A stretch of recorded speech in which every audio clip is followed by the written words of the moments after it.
Drama serial तकदीर में आज की एपिसोड में असद जब रूमी की तरफ से आया हुआ नोटिफिकेशन पकड़ता है तो वो बड़ा दुखी होता है। वो कहता है कि देखो, नबील से कहता है कि देखो, उसने मुझसे आज़ादी हासिल करने के लिए इस पर साइन कर दिए हैं और वो मुझसे छुटकारा हासिल करना चाहती है, यानी कि उसका मेरा साथ अब बोझ लगना शुरू हो गया है। वो उसे जल्दी छुटकारा पाना चाहती है। नबील ने उसको समझाया, कहता है मैं तुमसे एक बात करना चाहता हूँ। असद कहता है क्या? नबील कहता है कि उस दिन होटल में तुम्हें और रूमी को और साथ को माहीन ने ही भेजा था और बाद में तुम्हें भी माहीन ने भेज दिया था।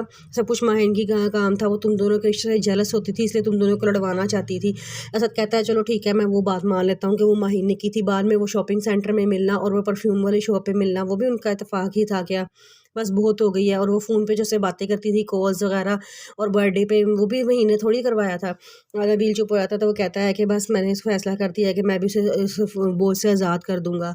सुबह वो अपने कमरे में होता है तो अपने कमरे में जाता है, अपनी मामा पापा के पास। मामा पापा से पूछता है कि आप लोग कहाँ जा रहे हैं। उसकी मामा कहती है कि रूमी के घर जा रहे हैं। असद कहता है कि आप वहाँ क्या करने जा रहे हो? तो मामा कहते हैं मैं उससे माफ़ी मांगना चाहती हूँ। जूनी रोज़ मेरी ख्वाब में आती है और बहुत रो रही होती है, मैं उसे माफ़ी मांगूंगी, मुझे भी सुकून मिलेगा, जूनी को भी सुकून मिलेगा। वो कहता है कि नहीं, मैं उसे तलाक दे चुका हूँ, इसलिए अब आप लोगों को वहाँ जाने की कोई ज़रूरत नहीं है।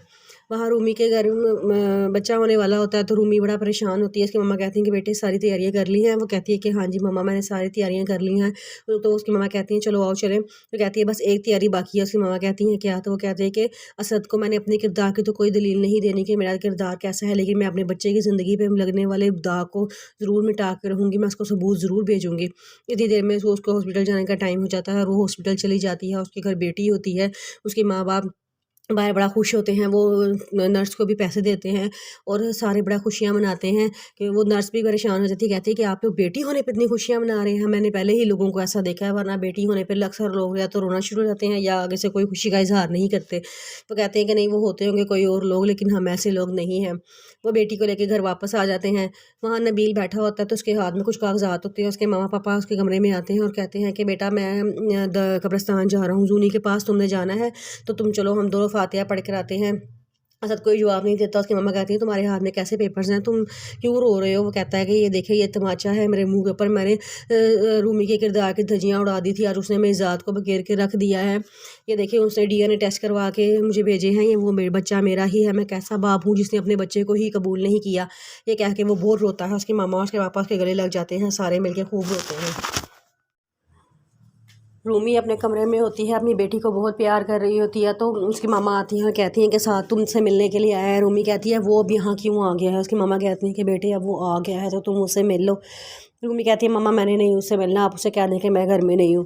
वो कहती हैं कि बेटे मैं उसे कह चुकी हूँ तुम घर में हो, तुम जाओ एक दफ़ा बात सुन लो, बात सुनने में क्या हर्ज है। ज़ारा कहती है कि वैसे भी वो पाकिस्तान छोड़ के बाहर जा रहा है, हमेशा के लिए आखिरी बार मिल लो। मैं कहती है अच्छा। वो मिलने के लिए जाती है तो वो कहता है कि मेरी दोस्त कैसी है? तो वो रूमी कहती है कि बस करो, मैंने अब और इस बारे में कोई बात नहीं करनी, तुम जा रहे हो अच्छे तरीके से अल्लाह हाफिज़ करो और जाओ। वो कहता है कि नहीं, मैं तुम्हें एक बात कहना चाहता हूँ कि मेरी ज़िंदगी में हमेशा एक दोस्त की कमी रहेगी। अगर कभी तुम्हें किसी दोस्त की कमी महसूस हो तो मुझे जिस वक्त तुम आवाज़ दोगी मैं फ़ौरन वापस आ जाऊँगा। मुझे पता है कि हमारा रिश्ता पाक था, लेकिन लोगों ने इस पर गलत निशान लगाए हैं। रूमी कहती है कि हमारे इस रिश्ते की वजह से ही मैं आज इस मकाम पे पहुंची हूँ। साथ कहता है कि नहीं, हमारे इस रिश्ते की वजह से तुम इस मकाम पे नहीं पहुंची हो, बल्कि ये असद के गलत रवैयों और गलत दिमागी सोच ये है तुम यहाँ तक पहुंची हो। खैर, मैं तुम्हें हमेशा के लिए अल्लाह हाफिज़ करने के लिए आया हूँ, अब आइंदा हमारी कभी मुलाकात नहीं होगी।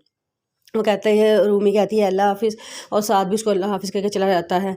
असद बहुत रो रहा होता है। उसकी मम्मा कहती है कि बेटे अब तुम्हें क्या करना चाहिए? वो कहता है कि मम्मा मुझे तो समझ नहीं आ रहा मैं क्या करूँ। उसकी मम्मा कहती है कि बेटे एक दफ़ा चल के अपनी बेटी से मिल लो, उसको प्यार कर लो।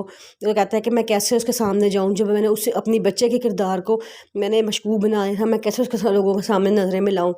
उसकी मम्मा कहती हैं कोई बात नहीं बेटा, तुम एक दफ़ा चल के उससे माफ़ी मांग लो, तुम उससे माफ़ी मांग लो कि तुम्हारा दिल भी हल्का हो जाएगा। असद पहले बड़ा मना कर रहा होता है कि नहीं मैंने नहीं जाना, मैं उसका सामना नहीं कर सकता, लेकिन उसकी मम्मा के कहने पे वो चला जाता है।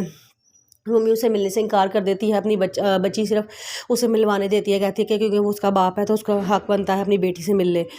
लेकिन बाद में असद बहुत उसे माफ़ियाँ मांगता है। रूमी कहती है अब हमारे दरमियान कुछ भी नहीं बचा, मैंने तुम्हें माफ़ कर दिया है, मेरे दिल में कोई रंजिश या खलल नहीं है, सिर्फ ये है कि मैं तुम्हें माफ़ कर दिया है, लेकिन अब आइंदा कभी मुझसे मिलने की कोशिश ना करना। हाँ, तुम मेरी बेटी के बाप हो तो मुझसे मिलने आ जाया करना।